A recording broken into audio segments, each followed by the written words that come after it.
Corona ಕಾಲದ ಉಪಚುನಾವಣೆ ಬೆಂಗಳೂರಿಗೆ ಭಯ ಹುಟ್ಟಿಸಿದೆ. ಸಿಲಿಕಾನ್ ಸಿಟಿಯಲ್ಲಿ ಕೊರೋನಾ ಕೇಕೆ ಹಾಕ್ತಾ ಇರುವಾಗಲೇ ಜನನಾಯಕರು ಹಾಗೂ ಪಕ್ಷದ ಕಾರ್ಯಕರ್ತರು ಕೊರೋನಾ ಮರೆತು ಬೇಕಾಬಿಟ್ಟಿ ವರ್ತನೆ ಮಾಡ್ತಾ ಇದ್ದಾರೆ. ಇವತ್ತಿನ ನಾಮಪತ್ರ ಭರಾಟೆಯಲ್ಲಿ ಸಾಮಾಜಿಕ ಅಂತರವೇ ಇರಲಿಲ್ಲ. ಬೈ ಎಲೆಕ್ಷನ್ ನಿಂದ ಸೋಂಕು ಹೆಚ್ಚಳ ಆಗುತ್ತಾ ಅನ್ನೋ ಭೀತಿ ಸ್ಟಾರ್ಟ್ ಆಗಿದೆ.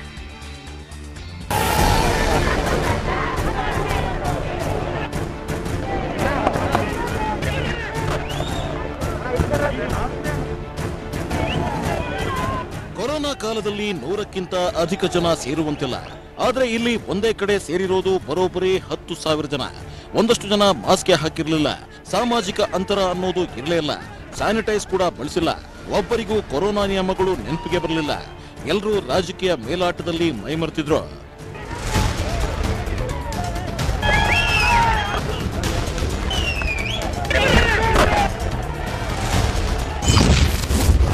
ನಾಮಪತ್ರ ಸಲ್ಲಿಕೆ ವೇಳೆ ರೂಲ್ಸ್ ಬ್ರೇಕ್. ವೈರಸ್ ಸ್ಪ್ರೆಡ್ ಮಾಡುತ್ತಾ by election. RR Nagar by election ನಲ್ಲಿ ಇವತ್ತು ನಾಮಪತ್ರದ್ದೇ ಭರಾಟೆ. ಚುನಾವಣಾ ಆಯೋಗ ಕೊರೋನಾ ನಿಯಮಗಳ ಅನುಸಾರ ಚುನಾವಣೆ ನಡೆಯಬೇಕು ಅಂತ ಕಟ್ಟಪ್ಪಣೆ ಮಾಡಿತು. ಆದರೆ ಇವತ್ತಿನ ನಾಮಪತ್ರ ಸಲ್ಲಿಕೆಯ ಸದ್ದುಗದ್ದಲದಲ್ಲಿ ಕೊರೋನಾ ನಿಯಮ ಪಾಲನೆ ಆಗಲಿಲ್ಲ. ಕಾರ್ಯಕರ್ತರು ಹಾಗೂ ಜನನಾಯಕರು ಕೊರೋನಾ ಮಾರ್ಗಸೂಚಿಗಳನ್ನ ಸಂಪೂರ್ಣವಾಗಿ ಮರೆತಿದ್ರು.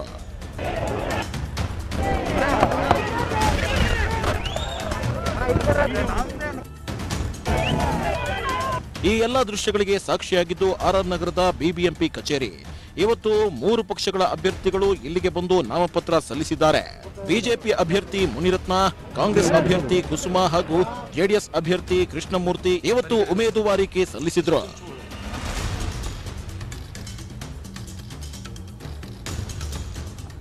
ಆರ್ಆರ್ ನಗರದ ಬಿಬಿಎಂಪಿ ಕಚೇರಿ ಬಳಿ 100 ಮೀಟರ್ ಅಷ್ಟೇ ಖಾಲಿ ಇತ್ತು. ಅದರಾಚೆ ಪೂರ್ತಿ ಜನಜಂಗುಳಿ. ಇವತ್ತು ಒಂದೇ ದಿನ 3 ಪಕ್ಷಗಳ ಅಭ್ಯರ್ಥಿಗಳು ನಾಮಪತ್ರ ಸಲ್ಲಿಸಿದ್ರಿಂದ ಆರ್ಆರ್ ನಗರದ ಬಿಬಿಎಂಪಿ ಕಚೇರಿ ಬಳಿ ಜನಜಾತ್ರೆಯೇ ಸೇರಿತ್ತು. ಸುಮಾರು 10,000 ಮಂದಿ ಕಾರ್ಯಕರ್ತರು ಒಟ್ಟು ಸೇರಿದ್ರು. 3 ಪಕ್ಷಗಳ ಅಭ್ಯರ್ಥಿಗಳು ಗುಂಪು ಕಟ್ಟಿನೇ ಬಂದಿದ್ರು. ಬೆಂಬಲಿಗರು ಅಷ್ಟೇ ಅಲ್ಲ, ಅಭ್ಯರ್ಥಿಗಳು ಕೂಡ ಕೊರೋನಾ ನಿಯಮಕ್ಕೆ ಡೋಂಟ್ ಕೇರ್ ಮಾಡಿದ್ದಾರೆ. ಬಿಜೆಪಿ ಅಭ್ಯರ್ಥಿ ಮುನಿರತ್ನರನ್ನ ಬೆಂಬಲಿಗರು ಎತ್ತಿ ಸಂಭ್ರಮಿಸುತ್ತಿದ್ರೆ ಮುನಿರತ್ನ ಕೈ ಬೀಸ್ತಾ ಮತ್ತಷ್ಟು ಹುರಿದುಂಬಿಸಿದ್ರೆ ಹೊರತು ಬುದ್ಧಿ ಹೇಳೋಕೆ ಹೋಗಲಿಲ್ಲ.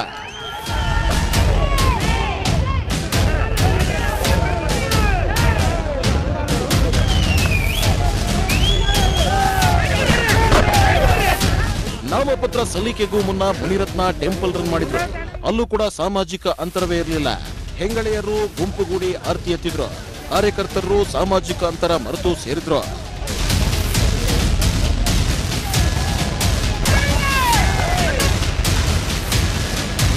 ಮುನಿರತ್ನ ಅಷ್ಟೇ ಅಲ್ಲ, ಕಾಂಗ್ರೆಸ್ ಅಭ್ಯರ್ಥಿ ಜೊತೆ ಬಂದಿದ್ದ ಸಿದ್ದರಾಮಯ್ಯ, ಡಿಕೆಶಿ ಹಾಗೆ ಜೆಡಿಎಸ್ ಅಭ್ಯರ್ಥಿ ಜೊತೆ ಬಂದಿದ್ದ ಕುಮಾರಸ್ವಾಮಿ ಕೂಡ ಚುನಾವಣಾ ಮಾರ್ಗಸೂಚಿಗಳನ್ನ ಪಾಲನೆ ಮಾಡಲೇ ಇಲ್ಲ. ಈ ಬಗ್ಗೆ ಎಚ್ಚರಿಕೆಯನ್ನ ಕೇಳಿದ್ರೆ ಅವರು ಚುನಾವಣಾ ಆಯೋಗದ್ದೇ ತಪ್ಪು ಅನ್ನೋ ರೀತಿ ಮಾತನಾಡಿದ್ದಾರೆ. ಈ ಚುನಾವಣೆ ಮಾಡಿದಾಗಲೇ ಹೇಳಿದೆ, ನಾನು ಚುನಾವಣಾ ಆಯೋಗಕ್ಕೆ ಯಾತಕ್ಕೋಸ್ಕರ ಈ ಚುನಾವಣೆ ನಡೆಸ್ತೀರಿ, ಚುನಾವಣೆ ಡಿಸ್ಟೆನ್ಸ್ ಮೇಂಟೈನ್ ಆಗಲ್ಲ, ಮಾಸ್ಕ್ ಹಾಕಲ್ಲ, ಈ ಚುನಾವಣೆಯಿಂದ ಇನ್ನೂ ಹೆಚ್ಚಿನ ಒಂದು ಅನಾಹುತಗಳಾಗ್ತದೆ ಅಂತಕ್ಕಂಥದ್ದನ್ನ ಯಾರು ಭವಿಷ್ಯ ಹೇಳಲಿಲ್ಲ. ನಾನು ಮೊದಲೇ ಹೇಳಿದೆ ಅಂತ ಅರ್ಜೆನ್ಸಿ ಏನಿತ್ತು ಅಂತೇಳಿ ನಡೀತಾ ಇದೆ, ನಡೆಸಲೇಬೇಕಾಗಿದೆ. ಈಗ ಹೀಗೆ ನಾಮಪತ್ರ ಸಲ್ಲಿಕೆ ವೇಳೆ 3 ಪಕ್ಷಗಳ ನಾಯಕರು ಚುನಾವಣಾ ನಿಯಮ ಉಲ್ಲಂಘಿಸಿದ್ದಾರೆ. ಈ ಬಗ್ಗೆ ಬಿಬಿಎಂಪಿ ಮಂಜುನಾಥ್ ಪ್ರಸಾದ್ ಪ್ರತಿಕ್ರಿಯೆ ನೀಡಿದ್ದು, ಈ ರೀತಿ ನಿಯಮ ಉಲ್ಲಂಘನೆ ಮಾಡಿದ್ದು ತಪ್ಪು. ಚುನಾವಣಾ ನಿಯಮ ಹಾಗೂ ಕೊರೋನಾ ನಿಯಮ ಉಲ್ಲಂಘಿಸಿರೋ ಬಗ್ಗೆ ವರದಿ ನೀಡೋದಾಗಿ ತಿಳಿಸಿದ್ರು. ಬಿಬಿಎಂಪಿ ಏನ್ ವರದಿ ನೀಡುತ್ತೋ, ಏನ್ ಕ್ರಮ ಕೈಗೊಳ್ಳುತ್ತೋ, ಆದ್ರೆ ಜನನಾಯಕರಿಗೆ, ಪಕ್ಷಗಳ ಕಾರ್ಯಕರ್ತರಿಗೆ ತಲೆಯಲ್ಲಿ ಮೆದುಳು ಅನ್ನೋದಿದ್ರೆ ಈ ರೀತಿ ನಡೆದುಕೊಳ್ತಿರ್ಲಿಲ್ಲ. ಇಂದಿನ ನಾಮಪತ್ರ ಭರಾಟೆಯಲ್ಲಿ ಕೊರೋನಾ ರಣಕೇಕೆ ಮತ್ತಷ್ಟು ಹೆಚ್ಚಾದ್ರೂ ಅಚ್ಚರಿ ಏನಿಲ್ಲ. Bureau report, news 18 Kannada. ಬೆಂಗಳೂರಿನ ಬೆಂಕಿ ಹಿಂಸಾಚಾರ ಕಾಂಗ್ರೆಸ್ ಪಕ್ಷಕ್ಕೆ, ಅದರ ನಾಯಕರಿಗೆ ಉರುಳಾಗ್ತಾ ಇದೆ. ಗಲಭೆಯಲ್ಲಿ ಕಾಂಗ್ರೆಸ್ ಪಕ್ಷದ ಪಾತ್ರದ ಬಗ್ಗೆ ಸಿಸಿಬಿ ಆರೋಪ ಪಟ್ಟಿ ಬೊಟ್ಟು ಮಾಡಿರುವಾಗಲೇ ಪ್ರಕರಣದ ತನಿಖೆ ನಡೆಸಿರೋ ಎನ್ಐಎ ಕೂಡ ಕಾಂಗ್ರೆಸ್ ನಾಯಕರಿಗೆ ಶಾಕ್ ಕೊಟ್ಟಿದೆ. ಬೆಂಗಳೂರಿನ 2 ನಾಯಕರನ್ನ ವಿಚಾರಣೆ ಮಾಡಿ ಮಹತ್ವದ ಮಾಹಿತಿಗಳನ್ನ ಕಲೆ ಹಾಕಲಾಗಿದೆ. ಜಮೀರ್ಗೆ ಮತ್ತೆ ಸಂಕಷ್ಟ ಎದುರಾಗ್ತಾ ಇದೆ.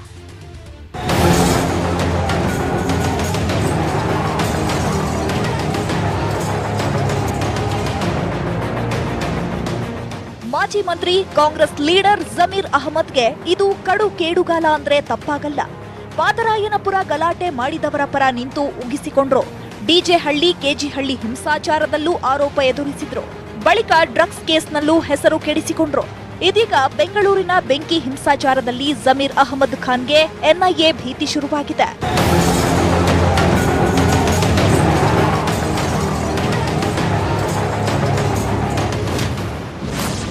ಕಾಂಗ್ರೆಸ್ ಭಾಯಿಜಾನ್ಗೆ ಎನ್ಐಎ ಡ್ರಿಲ್. ಹಿಂಸಾಚಾರದಲ್ಲಿ ಜಮೀರ್ ಪಾತ್ರ ಇದೆಯಾ? ಎಸ್, ಬಿಜೆಹಳ್ಳಿ ಹಾಗೂ ಕೆಜಿಹಳ್ಳಿ ಗಲಭೆ ಸಂಬಂಧ ಪ್ರತ್ಯೇಕ 2 ಎಫ್ಐಆರ್ ದಾಖಲಿಸಿಕೊಂಡಿರೋ ಎನ್ಐಎ ತನಿಖೆಯನ್ನ ಮತ್ತಷ್ಟು ಚುರುಕು ಮಾಡಿದೆ. ಇದು ಡಿಜೆಹಳ್ಳಿ ಹಾಗೂ ಕೆಜಿಹಳ್ಳಿ ಪೊಲೀಸ್ ಠಾಣೆಗೆ ಬೆಂಕಿ ಹಚ್ಚಿ ಧ್ವಂಸಗೊಳಿಸಿರೋ ಪ್ರಕರಣದ ತನಿಖೆ. ಪೊಲೀಸ್ ಠಾಣೆಗೆ ಬೆಂಕಿ ಹಚ್ಚಿದ ಪ್ರಕರಣದಲ್ಲಿ ಎನ್ಐಎ ನಿನ್ನೆ 2 ಕಾಂಗ್ರೆಸ್ ಶಾಸಕರನ್ನ ವಿಚಾರಣೆ ಮಾಡಿದೆ. ಅದರಲ್ಲಿ ಒಬ್ಬರು ಮಾಜಿ ಮಂತ್ರಿ ಚಾಮರಾಜಪೇಟೆಯ ಶಾಸಕ ಜಮೀರ್ ಅಹಮದ್ ಖಾನ್, ಮತ್ತೊಬ್ಬರು ಶಿವಾಜಿನಗರ ಶಾಸಕ ರಿಜ್ವಾನ್ ಅರ್ಷದ್. ನಿನ್ನೆ ಈ ಇಬ್ಬರನ್ನ ವಿಚಾರಣೆಗೆ ಕರೆಸಿಕೊಂಡಿದ್ದ ಎನ್ಐಎ 3 ಗಂಟೆಗಳ ಕಾಲ ಡ್ರಿಲ್ ಮಾಡಿತ್ತು. ಈ ಇಬ್ಬರು ಶಾಸಕರು ಗಲಭೆ ನಡೆದ ದಿನ ಗಲಭೆ ಪ್ರದೇಶದಲ್ಲಿ ಕಾಣಿಸಿಕೊಂಡಿದ್ರು. ಇದೇ ಕಾರಣಕ್ಕೆ ಗಲಭೆ ಸಂಬಂಧ ಇಬ್ಬರಿಂದ ಮಾಹಿತಿ ಪಡೆದುಕೊಂಡಿದ್ದಾರೆ. ಇಬ್ಬರು ಶಾಸಕರ ಹೇಳಿಕೆ ಪಡೆದುಕೊಂಡು ಅಗತ್ಯ ಬಿದ್ದರೆ ಮತ್ತೆ ವಿಚಾರಣೆಗೆ ಬರಬೇಕು ಅಂತ ಹೇಳಿ ವಾಪಸ್ ಕಳುಹಿಸಿಕೊಟ್ಟಿದ್ದಾರೆ. ಗಲಭೆ ಜಾಗಕ್ಕೆ ಕೈ ಶಾಸಕರು ಹೋಗಿದ್ಯಾಕೆ? ಗೃಹ ಮಂತ್ರಿಯೇ ಇಬ್ಬರನ್ನ ಕಳಿಸಿಕೊಟ್ಟಿದ್ರ? ಜಮೀರ್ ಹಾಗೂ ರಿಜ್ವಾನ್ ಗಲಭೆ ನಡೆದ ರಾತ್ರಿ ಡಿಜೆಹಳ್ಳಿಯಲ್ಲಿ ಕಾಣಿಸಿಕೊಂಡಿರೋದು ಜನರನ್ನ ಸಮಾಧಾನ ಮಾಡೋಕೆ ಅನ್ನೋದು ಕಾಂಗ್ರೆಸ್ ವಾದ. ಅವತ್ತು ಅವರಿಬ್ಬರನ್ನ ಸ್ಥಳಕ್ಕೆ ಬರುವಂತೆ ಫೋನ್ ಮಾಡಿದ್ದು ಯಾರು? ಗೃಹ ಸಚಿವ ಬಸವರಾಜ ಬೊಮ್ಮಾಯಿ ಕರೆ ಮಾಡಿರಲಿಲ್ವಾ ಅಂತ ವಿಪಕ್ಷ ನಾಯಕ ಸಿದ್ದರಾಮಯ್ಯ ಪ್ರಶ್ನೆ ಮಾಡಿದ್ದಾರೆ. ಅಲ್ಲದೆ ಗಲಭೆಯಲ್ಲಿ ಕಾಂಗ್ರೆಸ್ನವರ ಪಾತ್ರ ಇಲ್ಲ ಅಂತ ಹೇಳಿದ್ದಾರೆ. ಇನ್ನು ಕಾಂಗ್ರೆಸ್ ಶಾಸಕರನ್ನ ಎನ್ಐಎ ವಿಚಾರಣೆ ಮಾಡಿರೋದು ಬೆದರಿಸುವ ತಂತ್ರ ಅಂತ ಕೆಪಿಸಿಸಿ ಅಧ್ಯಕ್ಷ ಡಿಕೆ ಶಿವಕುಮಾರ್ ಆರೋಪ ಮಾಡಿದ್ದಾರೆ. ಈ ಬೆದರಿಕೆಗಳಿಗೆ ನಾವು ಬಗ್ಗಲ್ಲ ಅಂದಿದ್ದಾರೆ. ಬಸವರಾಜ ಬೊಮ್ಮಾಯಿ ಹೇಳಿ ಇವ್ರಿಗೆ ಫೋನ್ ಮಾಡಿರ್ಲಿಲ್ವಾ ಅಂತ ಸಮಾಧಾನ ಮಾಡಿ ಸಾಂತ್ವನ ಮಾಡಿ ಅವ್ರನ್ನ ಜನ ಕೋಪದಿಂದ ಇದ್ದಾರೆ, ಅವ್ರು ಶಾಂತಿ ಮಾಡಬೇಕು ಅವ್ರಿಗೆ ಅಂತ ಹೇಳಿ ಕರೆಸ್ಕೊಂಡವ್ರು ಯಾರು? ಇಬ್ರು ಶಾಸಕರು ಕರೆದು ಎನ್ಕ್ವೈರಿ ಮಾಡುವಂತದ್ದು, ರಿಪೋರ್ಟ್ನ ಸುಳ್ಳಿನ ರಿಪೋರ್ಟನ್ನ ಪೊಲೀಸ್ ಕೈಲಿ ದುರುಪಯೋಗ ಮಾಡಿಕೊಂಡು ನಮ್ಮ ಕಾಂಗ್ರೆಸ್ ಮೇಲೆ ಇದನ್ನ ಗೂಬೆ ಕುಡಿಸುವಂತ ಕೆಲಸ ಮಾಡ್ತಾ ಇದೆ. ಇವಕ್ಕೆಲ್ಲ ನಾವೇನು ಎದುರಲ್ಲ, ನಮ್ಗೆ ಗೊತ್ತಿದೆ.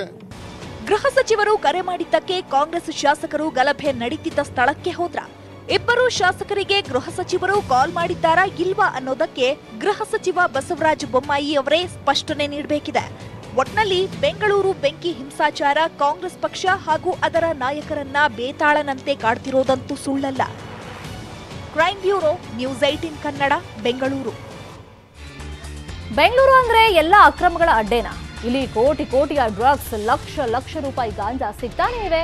ಬೆಂಗಳೂರಿಗೆ ಡ್ರಗ್ಸ್ ಬರೋದು ವಿದೇಶಗಳಿಂದ ವಿಮಾನದ ಮೂಲಕ. ಈಗ ಫಾರಿನ್ನಿಂದ ಫ್ಲೈಟ್ ಮೂಲಕ ರಾಜಧಾನಿಗೆ ಬರ್ತಾ ಇದ್ದ ಮತ್ತೊಂದು ಅಕ್ರಮ ಜಾಲವನ್ನ ಕಸ್ಟಮ್ಸ್ನವರು ಪತ್ತೆ ಹಚ್ಚಿದ್ದಾರೆ. ಆದ್ರೆ ಇದು ಡ್ರಗ್ಸ್ ಅಲ್ಲ.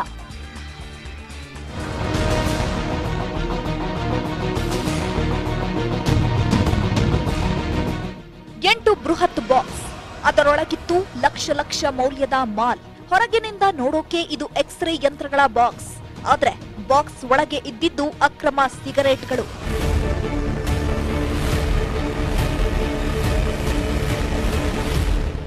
ಎಕ್ಸ್ರೇ ಯಂತ್ರಗಳ ನೆಪದಲ್ಲಿ ಸಾಗಾಟ, ಲಕ್ಷಾಂತರ ಮೌಲ್ಯದ ಸಿಗರೇಟ್ ಜಪ್ತಿ.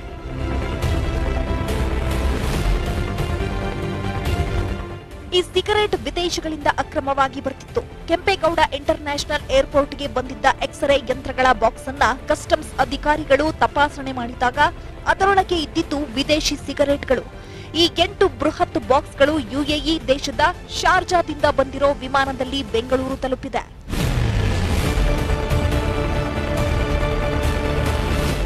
ಅನುಮಾನಗೊಂಡ ಕಸ್ಟಮ್ಸ್ ಅಧಿಕಾರಿಗಳು ಪರಿಶೀಲನೆ ಮಾಡಿದಾಗ ಅಸಲಿಯತ್ತು ಬಯಲಾಗಿದೆ. ಅಕ್ರಮವಾಗಿ ಸಾಗಿಸಲಾಗ್ತಿದ್ದ ಈ 8 ಬಾಕ್ಸ್ಗಳಲ್ಲಿ 1,59,800 ಸಿಗರೇಟ್ ಪ್ಯಾಕುಗಳಿದ್ವು. ಇದರ ಒಟ್ಟು ಮೌಲ್ಯ ಸುಮಾರು 24 ಲಕ್ಷ ರೂಪಾಯಿ. ಆದ್ರೆ ಈ ಫಾರಿನ್ ಸಿಗರೇಟ್ಗೆ ವಾರಸುದಾರರಿಲ್ಲ. ಯಾರಿಗೆ ಸೇರ್ಬೇಕಿತ್ತು, ಎಲ್ಲಿಗೆ ರವಾನೆಯಾಗ್ತಿತ್ತು ಅನ್ನೋದು ಇನ್ನೂ ನಿಗೂಢ. ಈ ಬಾಕ್ಸ್ಗಳನ್ನ ಜಪ್ತಿ ಮಾಡಿರೋ ಕಸ್ಟಮ್ಸ್ ಅಧಿಕಾರಿಗಳು ದುಬಾರಿ ವಿದೇಶಿ ಸಿಗರೇಟ್ ಸಾಗಾಟ ಜಾಲದ ಬಗ್ಗೆ ತನಿಖೆ ಕೈಗೊಂಡಿದ್ದಾರೆ. Muniraju, crime bureau, news 18 Kannada, Bengaluru. ನಿಮ್ಮ ಹತ್ರ ಎಟಿಎಂ ಕಾರ್ಡ್ ಇದ್ರೆ ಹುಷಾರಾಗಿಟ್ಕೊಳ್ಳಿ. ಎಟಿಎಂ ಹೋದಾಗ ಅಪರಿಚಿತರ ಕೈಗೆ ಎಟಿಎಂ ಕಾರ್ಡ್ ಕೊಡ್ಲೇಬೇಡಿ. ಕೊಟ್ರೆ ನಿಮ್ ಕಾರ್ಡ್ ಎಕ್ಸ್ಚೇಂಜ್ ಆಗಬಹುದು, ನಿಮ್ ಖಾತೆಯಲ್ಲಿರೋ ಹಣವೇ ಮಾಯ ಆಗ್ಬಹುದು. ಹೀಗೆ ಎಟಿಎಂ ವಂಚನೆ ಮಾಡ್ತಾ ಇದ್ದ ಖದೀಮನೊಬ್ಬ ಸಿಕ್ಬಿದ್ದ. ಕಂತೆ ಹಣ, ಇವನೇ ನೋಡಿ ಎಟಿಎಂ ಖದೀಮ. ಎಟಿಎಂನ ಸಿಸಿಟಿವಿಯಲ್ಲಿ ಈತನ ವಂಚನೆ ರೆಕಾರ್ಡ್ ಆಗಿದೆ. ಎಟಿಎಂನಲ್ಲಿ ಹಣ ಡ್ರಾ ಮಾಡೋಕೆ ಬರೋ ಒಂದಷ್ಟು ವೃದ್ಧರು, ಅನಕ್ಷರಸ್ಥರು, ಅಮಾಯಕರೇ ಈತನ ಟಾರ್ಗೆಟ್. ಸಹಾಯ ಮಾಡೋ ನೆಪದಲ್ಲಿ ಎಟಿಎಂ ಕಾರ್ಡ್ ಪಡೆಯುತ್ತಿದ್ದ, ಪಾಸ್ವರ್ಡ್ ಪಡೆದು ಹಣ ಡ್ರಾ ಮಾಡಿಕೊಡ್ತಿದ್ದ. ಬಳಿಕ ಸ್ವಲ್ಪ ಹೊತ್ತು ಅವರೊಡನೆ ಮಾತನಾಡ್ತಿದ್ದ. ಅಲ್ಲೇ ಈತ ಪಂಗನಾಮ ಹಾಕ್ತಿದ್ದ.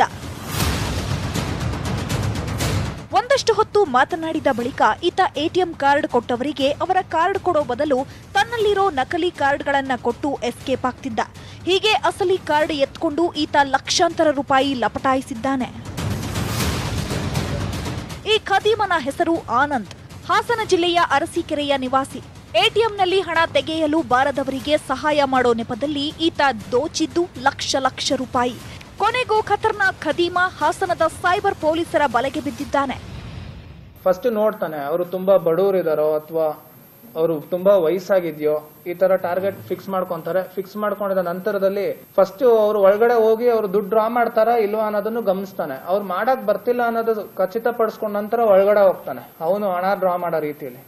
ಅವಾಗ ಬರ್ತಿಲ್ವಾ, ಟೈಮ್ ಆಯ್ತು, ನಾನು ಹೆಲ್ಪ್ ಮಾಡ್ತೀನಿ ಅಂತ ಹೇಳಿ ಹೆಲ್ಪ್ ಮಾಡೋ ರೀತಿಯಲ್ಲಿ ಒಳಗಡೆ ಹೋಗಿ ಅವ್ರಿಗೆ ಈ ತರ ವಂಚನೆ ಮಾಡ್ತಾನೆ. ಹಾಸನದ ಎಚ್ಡಿಸಿಸಿ ಬ್ಯಾಂಕ್ನ ಎಟಿಎಂನಲ್ಲಿ ಸೆಪ್ಟೆಂಬರ್ 4ರಂದು ಈತ ಹುಚ್ಚೇಗೌಡ ಅನ್ನೋರಿಗೆ ಹೀಗೆ ವಂಚನೆ ಮಾಡಿದ್ದ. ಅವರ ಖಾತೆಯಿಂದ 23,000 ರೂಪಾಯಿ ದೋಚಿದ್ದ. ಈ ಕೇಸನ್ನ ಗಂಭೀರವಾಗಿ ಪರಿಗಣಿಸಿದ ಹಾಸನದ ಸೈಬರ್ ಠಾಣೆ ಪೊಲೀಸರು ನಿನ್ನೆ ಕರ್ನಾಟಕ ಬ್ಯಾಂಕ್ ಎಟಿಎಂ ಬಳಿ ಅನುಮಾನಾಸ್ಪದವಾಗಿ ನಿಂತಿದ್ದ ಆನಂದ್ನನ್ನ ವಶಕ್ಕೆ ಪಡೆದಿದ್ರು. ವಿಚಾರಣೆ ವೇಳೆ ಈತ ಎಲ್ಲವನ್ನ ಕಕ್ಕಿದ್ದಾನೆ. ಕೇವಲ ಹಾಸನ ಅಷ್ಟೇ ಅಲ್ಲ, ಅರಸೀಕೆರೆ, ತಿಪಟೂರು, ಗಂಡಸಿ, ದುದ್ದ ಸೇರಿದಂತೆ ಹಲವೆಡೆ 9 ಪ್ರಕರಣಗಳಲ್ಲಿ ವಂಚನೆ ಮಾಡಿರೋದು ಬೆಳಕಿಗೆ ಬಂದಿದೆ. ಇದಾದ ತಕ್ಷಣ ನಮ್ಗೆ ಮಾಹಿತಿ ತಿಳಿಸ್ತಾರೆ. ನಾವು ಸೆನ್ಸ್ ಸ್ಟೇಷನ್ ಅಲ್ಲಿ ಒಂದು ಕಂಪ್ಲೇಂಟ್ ರಿಜಿಸ್ಟರ್ ಮಾಡಿಸಿ ಇಮಿಡಿಯೇಟ್ ಆಗಿ ನಮ್ಮ ಸೆನ್ಸ್ ಪೊಲೀಸ್ ಸ್ಟೇಷನ್ ಇನ್ಸ್ಪೆಕ್ಟರ್ ಆದಂತ ದೇವೇಂದ್ರ ಅವರಿಗೆ ಈ ಕೇಸಿನ ಇನ್ವೆಸ್ಟಿಗೇಷನ್ ವಹಿಸ್ತೀವಿ. ನಮಗೆ ಸಿಕ್ಕಂತ ಸುಳಿವು ಮಾಹಿತಿಗಳು ಇಂದ ನಮ್ಗೆ 13ನೇ ತಾರೀಕು ಕರ್ನಾಟಕ ಬ್ಯಾಂಕ್ ಎಟಿಎಂ ನಲ್ಲಿ ಅದೇ ರೀತಿ ಒಬ್ಬ ವ್ಯಕ್ತಿ ನಿಂತಿರೋದು ಮಾಹಿತಿ ಪ್ರಕಾರ ಅವರೇ ಇರಬಹುದಂತ ಚಾನ್ಸಸ್ ಜಾಸ್ತಿ ಆಗಿದ್ರಿಂದ ವ್ಯಕ್ತಿಯನ್ನು ಕರ್ಕೊಂಡ್ ಬಂದು ನಮ್ಮವರು ವಿಚಾರಣೆಗೆ ಒಳಪಡಿಸಿದಾಗ ಮೂಲ ಹೆಸರು ಆಕ್ಚುಲಿ ಆನಂದ್ ಅಂತ, ಬೇರೆ ಬೇರೆ ಹೆಸರುಗಳು ಇಟ್ಕೊಂಡಿದ್ದಾರೆ. ಇವನು ಸುಮಾರು 9 ಪ್ರಕರಣ ಇದೇ ರೀತಿ ಮಾಡಿದಾನೆ ಅಂತ ನಮ್ಗೆ ಇವನು ಹೇಳ್ತಾನೆ. ಬಂಧಿತ ಖದೀಮ ಎಟಿಎಂ ಕಾರ್ಡ್ ಮೂಲಕ ಈವರೆಗೆ ಸುಮಾರು 3,93,000 ರೂಪಾಯಿಯನ್ನ ದೋಚಿದ್ದಾನೆ. ಪೊಲೀಸರು ಈತನಿಂದ 1.8 ಲಕ್ಷ ರೂಪಾಯಿ ಹಣ ರಿಕವರಿ ಮಾಡಿದ್ದಾರೆ. ಅಲ್ಲದೆ ಒಂದು ಮಾರುತಿ ಸ್ವಿಫ್ಟ್ ಡಿಸೈರ್ ಕಾರನ್ನ ಜಪ್ತಿ ಮಾಡಿದ್ದಾರೆ. ಯಾವುದಕ್ಕೂ ಎಟಿಎಂಗೆ ಹೋದಾಗ ಹುಷಾರು, ಈತನ ತರ ಇನ್ನೆಷ್ಟು ಖದೀಮರು ಇದ್ದಾರೋ. ಡಿಎಂಜಿ ಹಳ್ಳಿ ಅಶೋಕ್, ನ್ಯೂಸ್ 18 ಕನ್ನಡ, ಹಾಸನ. ಇವತ್ತಿನ ಮೇಜರ್ ಸುದ್ದಿ ಜೊತೆಗೆ ಕ್ಷಣದ ಅಪ್ಡೇಟ್ಸ್ ಅನ್ನ ನೀವು ಕೂತಲ್ಲೇ ತಿಳ್ಕೋಬೇಕು, ಓದಬೇಕು ಅಂತಂದ್ರೆ ಏನ್ ಮಾಡಬೇಕು? ವೆರಿ ಸಿಂಪಲ್, news18kannada.comಗೆ ಲಾಗಿನ್ ಆದ್ರೆ ಸಾಕಾಗುತ್ತೆ. ಮತ್ತಷ್ಟು ಸುದ್ದಿ ಇದೆ, ನೋಡೋಣ. ಬ್ರೇಕ್ ಆದ್ರೆ ಮಂದಿರ ರೀಓಪನ್ ಮಾಡಬಹುದು. ನಾಡಿದ್ದು ಥಿಯೇಟರ್ಗೆ ಸಿನಿಮಾ ಎಂಟ್ರಿ ಕೊಡ್ತಾ ಇದೆ. ಆದ್ರೆ ಸಿನಿಪ್ರಿಯರಿಗೆ ಸದ್ಯಕ್ಕೆ ಹೊಸ ಸಿನಿಮಾ ನೋಡುವಂತ ಭಾಗ್ಯ ಇರಲ್ಲ. ಅಲ್ಲದೆ ಸರ್ಕಾರದ ಟಫ್ ರೂಲ್ಸ್ ಅಂತೆ ಥಿಯೇಟರ್ನಲ್ಲಿ ಕೂತು ಸಿನಿಮಾ ನೋಡ್ಬೇಕಷ್ಟೇ. ಥಿಯೇಟರ್ ಮಲ್ಟಿಪ್ಲೆಕ್ಸ್ ರೆಡಿ, ರಿಲೀಸ್ ಆಗ್ತಿಲ್ಲ ಹೊಸ ಸಿನಿಮಾ. ಬೆಂಗಳೂರಿನ ಚಿತ್ರಮಂದಿರಗಳು, ಮಲ್ಟಿಪ್ಲೆಕ್ಸ್ಗಳು ಶೋ ಕೊಡೋದಕ್ಕೆ ರೆಡಿಯಾಗಿವೆ. ಆದ್ರೆ ನಾಳೆ ಥಿಯೇಟರ್ ಓಪನ್ ಆದ್ರೂ ನಾಳೆ ಚಿತ್ರ ಪ್ರದರ್ಶನ ಇರಲ್ಲ. ಸಿನಿಪ್ರಿಯರು ನಾಡಿದ್ದು ಶುಕ್ರವಾರ ಥಿಯೇಟರ್ಗೆ ಹೋಗಿ ಸಿನಿಮಾ ನೋಡಬಹುದು. ಆದ್ರೆ ಯಾವುದೇ ಹೊಸ ಸಿನಿಮಾಗಳು ರಿಲೀಸ್ ಆಗ್ತಿಲ್ಲ. ಮಾರ್ಚ್ 25ರ ಲಾಕ್ಡೌನ್ಗೆ ಮೊದಲೇ ರಿಲೀಸ್ ಆಗಿದ್ದ ಶಿವಾರ್ಜುನ, ಲವ್ ಮಾಕ್ಟೇಲ್, ದಿಯಾ, ಶಿವಾಜಿ ಸುರತ್ಕಲ್, 5 ಅಡಿ 7 ಅಂಗುಲ, ವಜ್ರಮುಖಿ ಸೇರಿದಂತೆ ಇನ್ನು ಕೆಲ ಸಿನಿಮಾಗಳು ಶುಕ್ರವಾರ ರಿಲೀಸ್ ಆಗಲಿವೆ.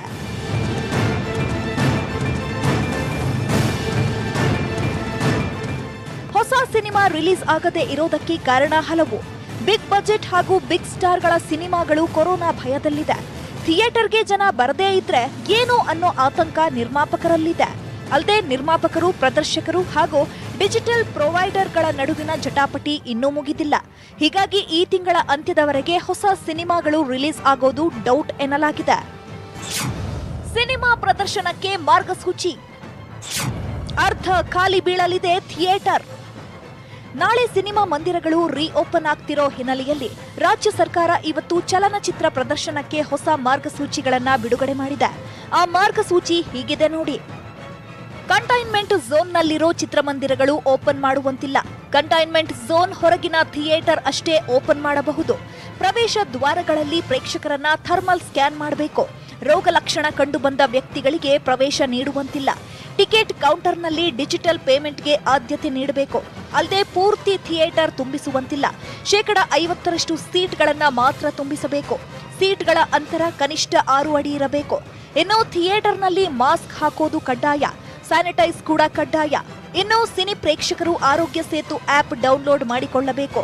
ಇನ್ನು ಚಿತ್ರಮಂದಿರಗಳಲ್ಲಿ ಆಹಾರಗಳ ಕೌಂಟರ್ಗಳ ಸಂಖ್ಯೆ ಹೆಚ್ಚಿಸಬೇಕು. ಫುಡ್ ಕೌಂಟರ್ನಲ್ಲಿ ಪ್ಯಾಕ್ ಮಾಡಿರೋ ಆಹಾರ ಹಾಗೂ ಸ್ನ್ಯಾಕ್ಸ್ಗಳ ಮಾರಾಟಕ್ಕೆ ಅವಕಾಶ ಇದೆ. ಇನ್ನು ಸಿನಿಮಾ ಹಾಲ್ಗಳಲ್ಲಿ ಕೂತು ಆಹಾರ ಸೇವನೆ ಮಾಡುವಂತಿಲ್ಲ. ಈ ಮಾರ್ಗಸೂಚಿಯಂತೆ ನೀವು ಸಿನಿಮಾ ನೋಡಬೇಕು. ಈ ಟಫ್ ರೂಲ್ಸ್ ನಡಿ ಸಿನಿಮಾ ಶೋ ಕೊಡೋದಕ್ಕೆ ಥಿಯೇಟರ್ಗಳೇನೋ ರೆಡಿಯಾಗಿವೆ. ಆದ್ರೆ ಈ ಹಿಂದಿನಂತೆ ಸಿನಿಮಾ ಮಂದಿರ ಅಂದ್ರೆ ಬರೀ ಸಂಭ್ರಮ ಅಂತೂ ಇರಲ್ಲ. Bureau report, news 18 Kannada. ರಾಜ್ಯ ದೇಶ ವಿದೇಶದಲ್ಲಿ ಏನೆಲ್ಲ ಆಗ್ತಾ ಇದೆ, ಇವತ್ತಿನ ಮೇಜರ್ ಸುದ್ದಿ ಏನಿದೆ, ಪ್ರತಿಯೊಂದು ಸುದ್ದಿಯನ್ನು ಮಿಸ್ ಮಾಡದೆ ನೋಡಬೇಕು ಅಂತಂದ್ರೆ, ಓದಬೇಕು ಅಂತಂದ್ರೆ news18kannada.comಗೆ ಕೂತಲ್ಲೇ ಲಾಗಿನ್ ಆಗಿ ಅಪ್ಡೇಟ್ ಮಾಡ್ಕೊಳ್ಳಿ. ಮತ್ತಷ್ಟು ಸುದ್ದಿ ಇದೆ, ನೋಡೋಣ. ಬ್ರೇಕ್ ಆಗಿ ಪ್ರಕರಣದಲ್ಲಿ ಇವತ್ತು ಸಿಸಿಬಿ ಪೊಲೀಸರು ಆರೋಪಿಗಳ ಕುಟುಂಬಸ್ಥರನ್ನ ವಿಚಾರಣೆ ಮಾಡಿದ್ದಾರೆ. ಪ್ರಕರಣದ A1 ಆರೋಪಿ ಶಿವಪ್ರಕಾಶ್ ಇನ್ನೂ ಕೂಡ ಪತ್ತೆಯಾಗಿಲ್ಲ. ಹೀಗಾಗಿ ಸಿಸಿಬಿ ಪೊಲೀಸರು ಇವತ್ತು ಶಿವಪ್ರಕಾಶ್ ತಂದೆಯನ್ನ ಕರೆಸಿ ವಿಚಾರಣೆ ಮಾಡಿದ್ದಾರೆ. ಶಿವಪ್ರಕಾಶ್ ತಂದೆ ಈರಣ್ಣ ವಕೀಲರೊಂದಿಗೆ ವಿಚಾರಣೆಗೆ ಬಂದಿದ್ರು. ಸಿಸಿಬಿ ವಿಚಾರಣೆ ಮುಗಿಸಿದ ಬಳಿಕ ಮಾತನಾಡಿದ ಈರಣ್ಣ, ಪ್ರಕರಣದಲ್ಲಿ ಹೆಸರು ಕೇಳಿ ಬಂದಾಗಿನಿಂದ ಶಿವಪ್ರಕಾಶ್ ಸಂಪರ್ಕಕ್ಕೆ ಸಿಗ್ತಾ ಇಲ್ಲ. ನಮ್ಮ ಸಂಪರ್ಕಕ್ಕೆ ಸಿಕ್ಕರೆ ಖಂಡಿತ ಸಿಸಿಬಿ ಮುಂದೆ ಹಾಜರುಪಡಿಸ್ತೀವಿ ಅಂತ ಹೇಳಿದ್ದಾರೆ. ಆತ 12 ವರ್ಷಗಳಿಂದ ಪ್ರತ್ಯೇಕ ಜೀವನ ನಡೆಸ್ತಾ ಇದ್ದಾನೆ. ಆತ ಸಿನಿಮಾ ನಿರ್ಮಾಣ ಗ್ರಾನೈಟ್ ಉದ್ಯಮದಲ್ಲಿದ್ದ. ಈ ಪ್ರಕರಣಕ್ಕೂ ಆತನಿಗೂ ಯಾವುದೇ ಸಂಬಂಧ ಇಲ್ಲ. ನಮ್ಮದು ಸುಸಂಸ್ಕೃತ ಕುಟುಂಬ. ಆತನು ತಪ್ಪು ಮಾಡಿದವನಲ್ಲ ಅಂತ ಹೇಳಿಕೆ ಕೊಟ್ಟಿದ್ದಾರೆ. ಇನ್ನು ನಟಿ ರಾಗಿಣಿಯ ಆಪ್ತ ರವಿಶಂಕರ್ ಪತ್ನಿಯನ್ನು ಇವತ್ತು ಸಿಸಿಬಿ ಅಧಿಕಾರಿಗಳು ವಿಚಾರಣೆ ನಡೆಸಿದ್ರು. ಸದ್ಯ ಸಿಸಿಬಿ ಅವರು ರವಿಶಂಕರ್ನ ಬಾಡಿ ವಾರೆಂಟ್ ಮೇಲೆ ಕಸ್ಟಡಿಗೆ ಪಡ್ಕೊಂಡಿದ್ದಾರೆ. ಇದೇ ವೇಳೆ ಇವತ್ತು ರವಿಶಂಕರ್ ಪತ್ನಿಗೂ ಡ್ರಿಲ್ ಮಾಡಲಾಗಿದೆ. ಇನ್ನು ನಟಿ ಸಂಜನಾ ಮನೆ ಕೆಲಸದವರನ್ನ ಇವತ್ತು ಸಿಸಿಬಿ ಅಧಿಕಾರಿಗಳು ವಿಚಾರಣೆ ಮಾಡಿದ್ದಾರೆ.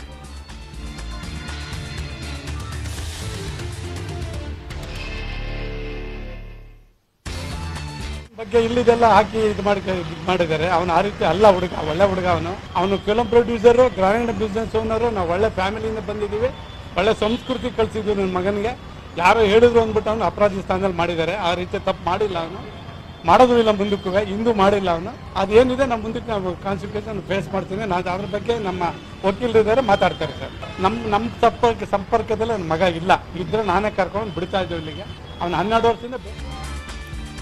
ಬೆಂಗಳೂರಿಂದ ಹೈದರಾಬಾದ್ಗೆ ಹೋಗೋ ಜನರಿದ್ರೆ ಹುಷಾರ್. ಭಾರೀ ಮಳೆಯಿಂದ ಬೆಂಗಳೂರು ಹೈದರಾಬಾದ್ ಹೈವೇ ಬಂದ್ ಆಗಿದೆ. ಹೈದರಾಬಾದ್ ಬಳಿಯ ಶಂಷಾಬಾದ್ನಲ್ಲಿ ಬೆಂಗಳೂರು ಹೈದರಾಬಾದ್ ರಾಷ್ಟ್ರೀಯ ಹೆದ್ದಾರಿ ನದಿಯಂತಾಗಿದ್ದು ಬಂದ್ ಆಗ್ಬಿಟ್ಟಿದೆ. ರಸ್ತೆ ತುಂಬೆಲ್ಲ ವಾಹನಗಳು ಚೆಲ್ಲಾಪಿಲ್ಲಿಯಾಗಿದ್ದಿವೆ. ಹೈದರಾಬಾದ್ ರಣಮಳೆಯ ನೀರಿಗೆ ವಾಹನಗಳು ಹೈವೇನಲ್ಲಿ ಒಂದಕ್ಕೊಂದು ಡಿಕ್ಕಿ ಹೊಡೆದು ಒಂದರ ಮೇಲೊಂದು ಪಲ್ಟಿಯಾಗಿ ಬಿದ್ದಿದೆ. ಇನ್ನು ಹೈದರಾಬಾದ್ ನಗರ ಮಹಾಮಳೆಗೆ ಪೂರ್ತಿಯಾಗಿ ಮುಳುಗಡೆಯಾಗಿದೆ. ರಸ್ತೆಗಳು ನೋಡಿದ್ರೆ ನದಿ ತರ ಕಾಣ್ತಾ ಇದೆ. ಮನೆ ಛಾವಣಿವರೆಗೂ ನೀರು ಬಂದಿದೆ. ಹೆಣಗಳು ತೇಲಿ ಬರ್ತಾ ಇದೆ. ಊರಿಗೂರೇ ಸರ್ವನಾಶ ಆಗಿದೆ. ಇದು ಹೈದರಾಬಾದ್ ಕಂಡಂತ ಶತಮಾನದ ರಣ ಪ್ರವಾಹ.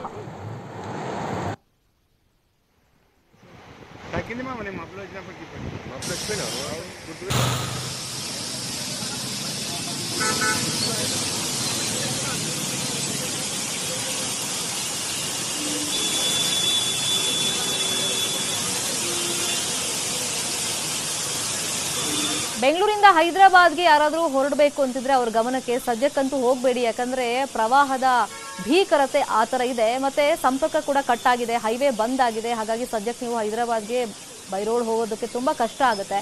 ಮತ್ತೆ ಹೈದರಾಬಾದ್ ಅಂತೂ ಅಕ್ಷರಶಃ ಇವಾಗ ಕೆರೆ ತರನೇ ಆಗಿದೆ. ಯಾಕಂದ್ರೆ ಪ್ರಮುಖ ರಸ್ತೆಗಳಲ್ಲಿ ನೀರು ನಿಂತಿದೆ. ಫ್ಲೈಓವರ್ ಇಂದ ಫಾಲ್ಸ್ ತರ ನೀರು ಬೀಳ್ತಾ ಇದೆ. ಸಾಕಷ್ಟು ಮನೆಗಳು ಜಲಾವೃತ ಆಗಿದೆ. ಹೆಣಗಳು ಹಾಗೆ ತೇಲ್ಕೊಂಡು ಬರ್ತಾ ಇದೆ.